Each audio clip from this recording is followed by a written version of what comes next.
avant de commencer le diaporama d'image, je vais créer un nouveau projet que je vais appeler diaporama.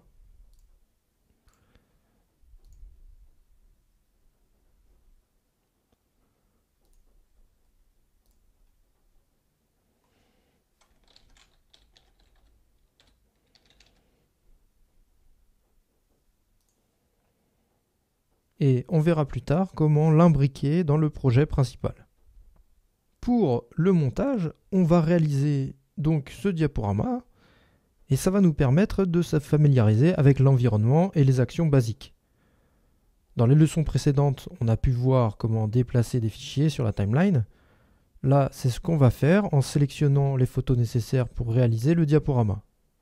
Mais d'abord, il va falloir régler le temps d'affichage de chacune des images. Il faut aller dans Options et dans Préférences, on va trouver l'onglet Modifications. On peut changer ici la longueur d'image fixe, on peut le faire avec la souris, mais on peut également entrer une valeur. Ici j'ai mis 6 secondes, et j'ai appuyé sur Entrée, la fenêtre s'est immédiatement fermée. Maintenant, quand je glisse une image sur la timeline, cette image va durer 6 secondes. La deuxième étape consiste à sélectionner les images que je vais ajouter dans le diaporama. Donc dans la fenêtre Explorer, je vais sélectionner plusieurs photos. Et je vous rappelle que pour sélectionner plusieurs photos, il faut maintenir CTRL enfoncé. Et que pour sélectionner un groupe, il faut tenir majuscule enfoncé. Là, je vais toutes les sélectionner en appuyant sur CTRL A. Et je vais, à l'aide de CTRL, enlever les images qui ne m'intéressent pas. Celle-là, je l'ai déjà mise, donc je ne vais pas la remettre une deuxième fois. Je ne vais pas me servir de celle-là.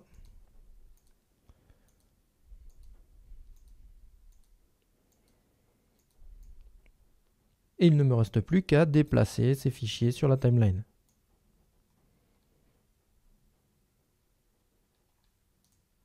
Et maintenant, quand je lance la lecture, eh bien, on peut voir que les images défilent.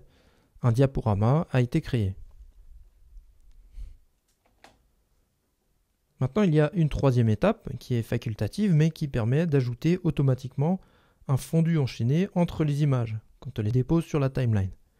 Il faut aller dans Options, puis dans Préférences.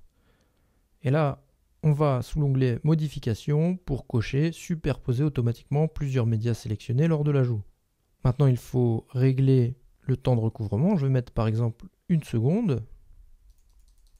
Comme ça, le fondu va durer 1 seconde.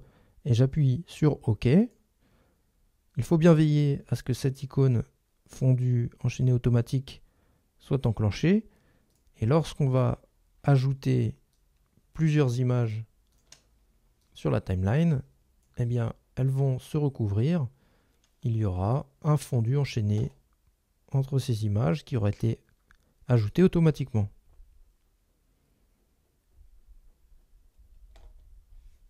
Plus tard, on verra qu'il est possible d'ajouter des transitions et des textes sur ces images.